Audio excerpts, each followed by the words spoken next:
The day was sunny, excellent for forging swords or playing outside all day. That was what Kunishiro Kuhira thought, a blacksmith considered the best in the country, famous for his katanas forged using a special method. Every day he rigorously trained his son Chihiro in the art of forging. While Kunishiro had a strong and serene demeanor when forging, outside of these moments, he seemed like a completely different person, revealing a more relaxed personality. He liked to sit and listen to his 3 little fish talk to him, 3 small goldfish that he kept in a fish tank, which he brought home one day when he went shopping. Black to ward off evil, gold for fortune, and multicolor, because he thought it was beautiful. While in the workshop, they received a visit from Shiba, an old friend of Kunishiro, who had fought in the Saitewara War, in which Kunishi's swords played an important role, even more so than those who wielded them. Such a feat, Kunishi was considered a hero, earning him the status he has today. After Shiba's visit, Kunishi took Chihiro to a room that contained little more than a katana. "There are some swords hidden in the basement," he told Chihiro as he took the sword in his hands. "Most of them were swords I forged before you were born." "And were those katanas used in the war?" Chihiro asked. "Yes, these katanas have paved the way for a new era and saved many lives. But you must also know that katanas were created to kill. We carry the weight of the lives taken by the swords we forge. We are accomplices to their deaths, the creators of the weapons that end lives. In the wrong hands, these weapons can take the lives of many good people. Blacksmiths must always keep that in mind when creating these weapons. Katanas must be wielded by those determined to fight evil and protect the weak. The men who fight are men of conviction. Conviction, do not forget that word.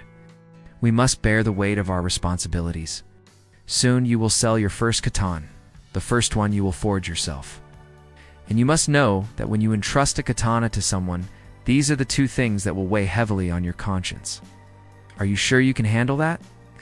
With doubt, Chihiro responded, "I don't know, but I'm determined to do it." "Then let's get back to the workshop. If you say you're determined to do it, I have no choice but to believe in you." 3 years passed. With a single lethal slash, someone had just been killed. Now, it was his turn. Poor fool who dared to speak ill of the Yakuza that had taken over the city. The Yakuza that had stolen everything from the people, money, property, peace. Of course, how wouldn't they, when those meant to protect them were sorcerers? Few would be crazy enough to stand against one. Ignorance would cost the young man dearly, who, after defiantly dismissing the idea of sorcerers, had the misfortune of coming face to face with one. A thorn tree sprouted from the ground, immobilizing him even more. After a few sharp but brief words, the sorcerer departed. With a gesture, he began to vanish into flames. On a train headed for the city, a more grown-up Chihiro and Shiba, his father's friend, engaged in conversation. They spoke about the scar on Chihiro's face and whether he could get rid of it. Chihiro stated that he kept it to remind himself of that day every morning and to start the day with renewed hatred. Upon arriving in the city, Chihiro and Shiba walked its streets, discussing the Kurogumi, the Yakuza controlling it, since they were the only clue leading them to the sorcerers. A grotesque sight surprised them. A group of men had been hanged as punishment and a warning to those who opposed them.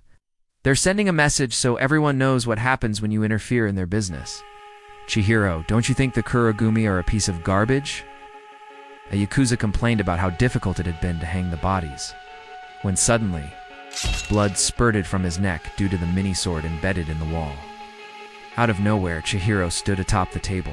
No time to react, he slashed the throats of the remaining 3. The young man from before was still being tortured, now threatened with harm to his sister. A Yakuza opened the door to go find her when a swift slash ended him. One more move was all it took for Chihiro to finish off the remaining 2 before him. A hand flew through the air, and Chihiro's shadow loomed over them. "Hey, what do you want?" the Yakuza asked. "I want to ask you a question. But first, I can't allow a piece of trash like you to wield a katana." They all rushed at him. Chihiro finally unsheathed his sword. Entered. A slash ended them all. Water seemed to flow from the katana's blade. Those goldfish his father loved so much now accompanied him again. Kuro, a fierce slash, wiped out most of them. Chihiro lunged at the rest, leaping and slicing through several more. Nishiki. Shiba finished his cigarette and opened the door. What he saw did not surprise him. Bodies lay everywhere. The Yakuza was sprawled on the ground with Chihiro's sword at his neck. Now, tell us everything you know about Hishaku, the group of sorcerers supporting you from the shadows. Hishaku, those guys are monsters. Do you really want to get into a fight with those beasts? Whether they're monsters or not, it doesn't matter. I will cut down every one of those bastards.